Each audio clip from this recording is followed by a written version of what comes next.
Welcome to the Rick Helps Real Estate Show, where we recap the last week, which was a holiday week. So we expected things to be very slow, and they were, but there were a few nuggets of some movement and some numbers, excuse me, that were quite surprising. And the biggest one was expired listings.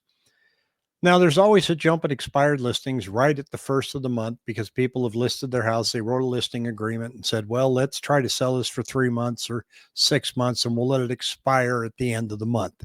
They very rarely say, let's let it expire on the 15th. They usually calendar it out till the 31st or the 30th.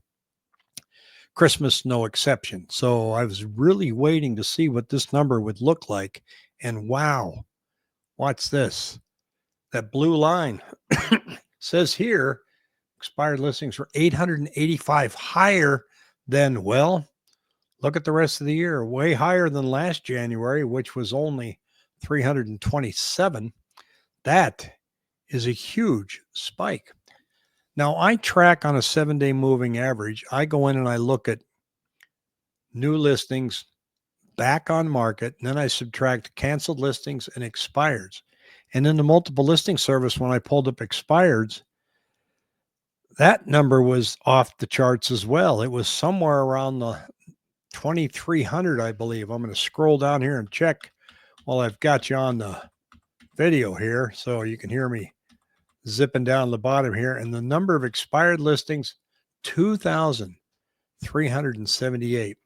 So that made the number of new listings drop dramatically. But if you take that number out, which it will go away next week after New Year's washes out of the 7-day moving average, you're going to see that our new listings actually went up at a pretty good clip from around 1,800 to 2,000.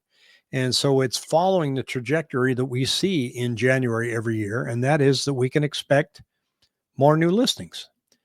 And we're going to expect the listing count to continue to grow because sales so far don't seem to be following it. So the new contracts are not catching up with the new listings. So we're going to have to watch it carefully. Now, when you look at the Cromford Market Index, they came out and kind of solidified what I'm saying here and saying that, look how everybody's green. This is great. It was better for sellers. Well, that's because you didn't have much competition. People took their homes off the market for the holiday. Sales were slow. And what they said here is we're now at the end of the holiday period, so the favorable seasonal pattern that's caused supply to decline has reached its end. From now on, we would expect supply of active listings to grow again. How long that trend lasts will reveal a lot about how 2025 will turn out. So we will be watching the supply level very carefully. Exactly. Real estate's not that complicated. It's all about supply and demand. Even though I was told this week that I was just guessing and I'm not very interesting, real estate is still about supply and demand. So we need to watch that number. How fast is supply going to grow in January and February? And is there any incentive for buyers in the upcoming quarter? Well, interest rates are not quite cooperating for buyers, and sellers, you're going to have to be very good about where you come in on your price. You don't get to test the market now. So you're going to have to be very serious and very intentional about your listing. Make sure that you're the belle of the ball, that your photos look right, because this here is our active listings that we're seeing for the year, ending slightly higher than where I thought we'd be. I thought we'd kind of end up that little red dot there. So that means that we will come in higher going into January this year than we did last year, because here's where we were last year. We're finishing right here, and we're going to dip down to right about here. So we're going to start out higher than we did last year. The listing success rate is not great either. It's 67.1% compared to last year at 71, and it ended the year at 74. And it looks to me like we're going to come in even lower than that again at the final week. So all the numbers are showing that things are slow. And I also stated on our Thursday show that I had with Pat that I said, you know how people waited till after the election? Well, we've had the election. People are now waiting to see what's going to happen. So they waited till after the election, but they're going to give it more time. A lot of people are forced to sit on the sidelines just because of affordability and rates. Rates equate into affordability. But there's a lot of unknown. What's going to happen? What's the new president going to do? When's it going to happen? I'm going to wait and see what's going on. It can either be great or it can be a disaster. So I think, and this is where I'm guessing. So you got me there. I think there are people that are going to wait now at almost the same amount of percentage of people that waited until after the election, which was running about 30%. 30% of potential buyers and sellers were saying, yeah, I got some anxiety. I don't think that anxiety's gone away. And the average days of monthly sales right now has climbed 72. They haven't updated the past 2 weeks, but it's going to be up here. It always zips up there during the holidays. The other thing that we saw too was this article on single family serious delinquency rates. And they made a comment that it spiked in November.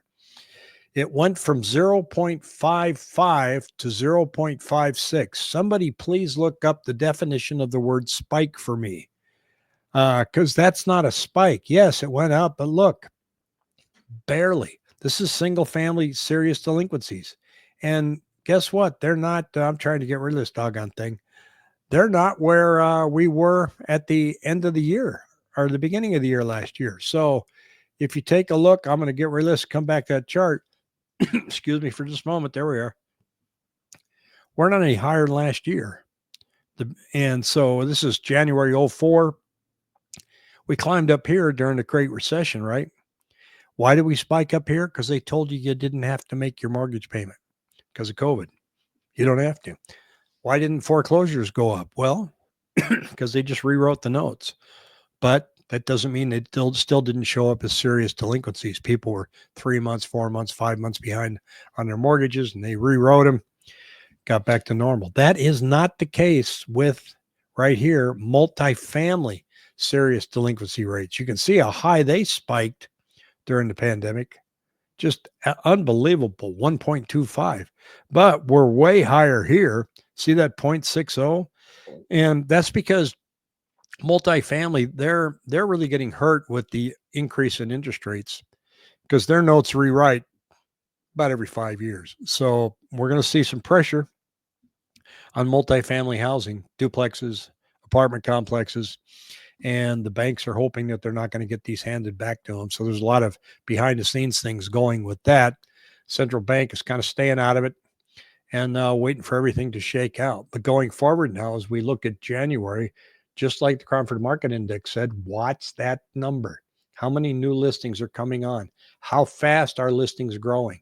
Looks to me like we'll be at about 27,000 units by the middle or end of February, which was considered normal at one time, but it's not normal if our contracts are way down as low as they are now. They were averaging consistently 2,400 every 7 days.